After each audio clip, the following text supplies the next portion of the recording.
Hayaan niyo po mga kapatid na simulan ko ating pagninilay sa isang kwento na nabasa ko way back in college.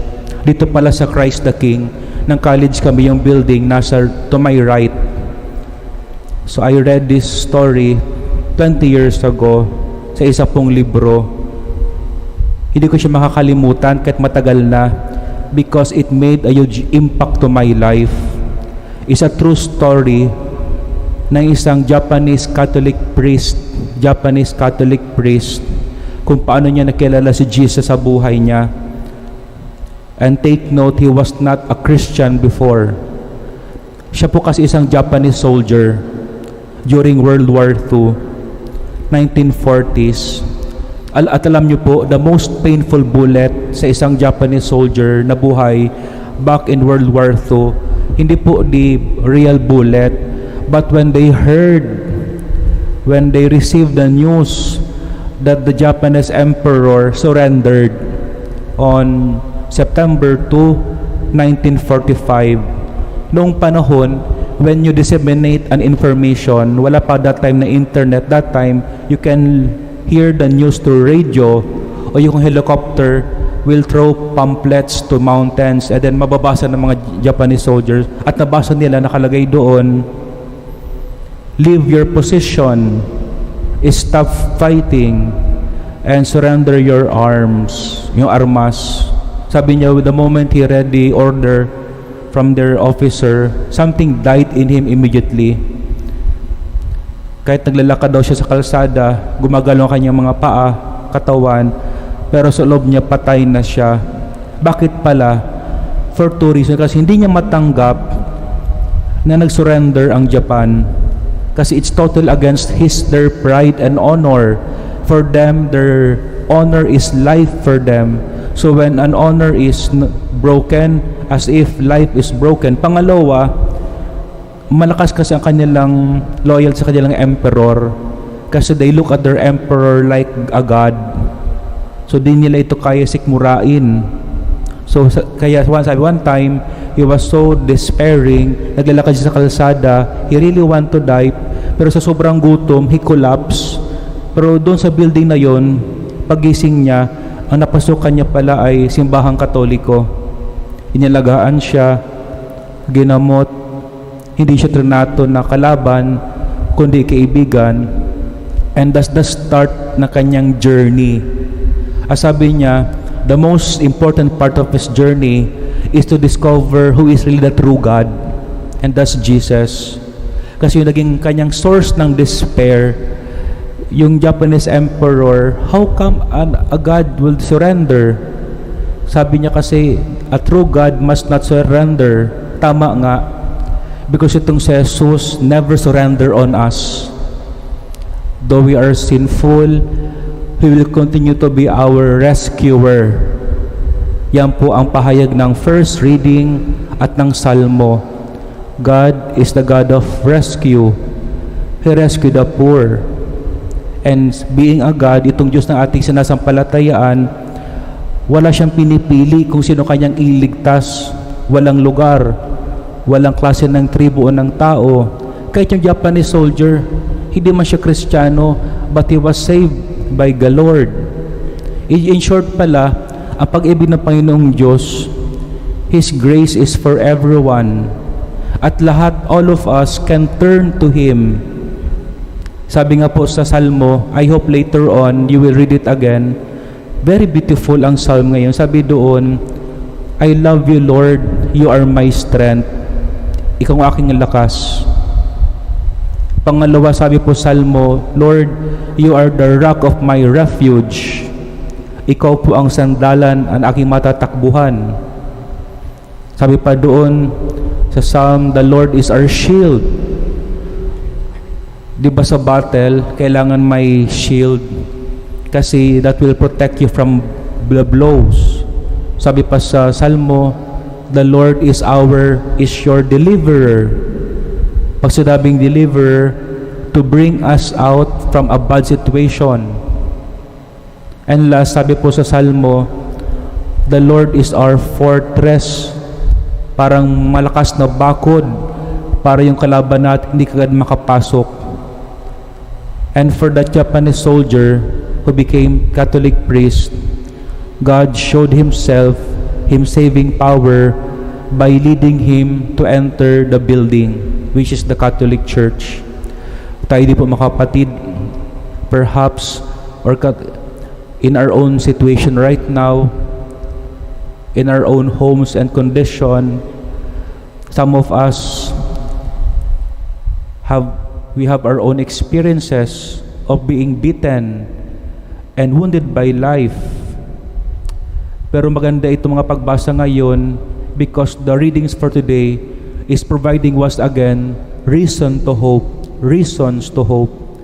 Yan ang laging sinasabi ni Pope Benedict XVI. Dapat daw ang simbahan, the Bible, the Church will always provide people reasons to hope. At ang mapagbasa ngayon is giving us reasons to hope and reasons to hold on to our faith. And it's good to be reminded kasi many times bilang tao, nakakalimot tayo. It's good to be reminded that God alone is our strength, that He is the rock of our refuge, and He is our shield. Kaya po sana mamaya later din after ng misa, baka pwede nyo gustong buksan ang mga Bible niyo ulit, hanapin ang Psalm chapter 18. Maganda itong basahin ulit, maganda isulat sa papel. Pakasulat sa papel, you can do two things. Idikit sa pader para the whole day and the coming weeks you can read it over and over again. Or yung papel, give to your children that they too can bless the name of the Lord, so that this will stick to our minds. At mamaya during the Holy Mass, sa pagtaas ng body and blood in Jesus, as we look at the body and blood, we can whisper in prayer, I love you, Lord, my strength, my rock of refuge and deliverer. Ngayon naman po, we go to the gospel. If you notice sa gospel, yung mga tao nagpulot sila ng bato. Nagpulot ng bato. At itong batong ito, gusto nilang batuhin si Jesus. For me, I would like to see this scenario in other way. Many times kasi, when we are disappointed with God, and when our prayers are not answered, we too would like also to pumulot ng bato and throw something to God. Like the experience of Elie Wiesel. Nabasa ko lang yung kanyang libro this week, a very thin book. You can read it in half day. Ang title ay The Night. It was published 1956. Si Elie Wiesel kasi, survival po siya ng Nazi concentration camp sa Auschwitz sa Poland. 15 years old lang siya. Namatay yung kanyang tatay doon. Then yung nanay niya pa and 3 sisters were killed in the extermination camp. Kaya at ito pang si Elie Wiesel, bata pa lang siya, yung tatay niya being a Hudyo, prepare na siya maging tinatawag na yung religious devout, trained in the Bible. Kaya sabi niya, in the concentration camp, he was so confused na he came to this conclusion, I still believe in God, that He exists, but for me, he doesn't anymore believe na God is the God of justice after seeing the sorrow of his fellow men. Kaya minsan din ganoon din sa buhay natin when we experience so much trouble. Minsan we want to throw something to God. We want to complain.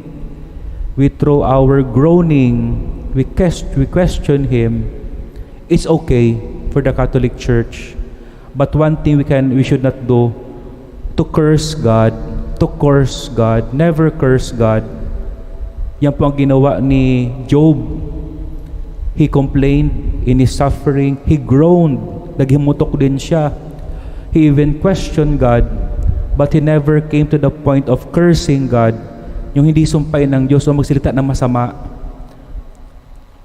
That's why at the end he was blessed by the Lord after his suffering. Asana din, We should not throw our faith. So first, we should not throw curse to God.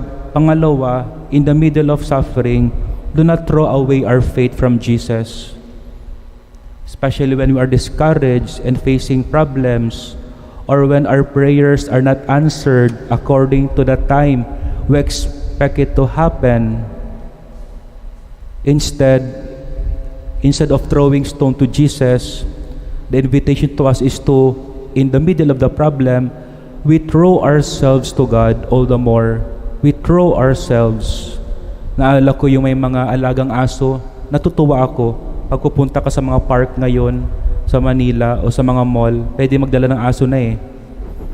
Pag tinatawag na ng may-ari, yung aso will jump to the owner, will jump. O nakita ng mga baby, mga 2-year-old, pag tinatawag ng tatay o nanay, yung baby tatakbo and jump himself to the father. A beautiful experience to see.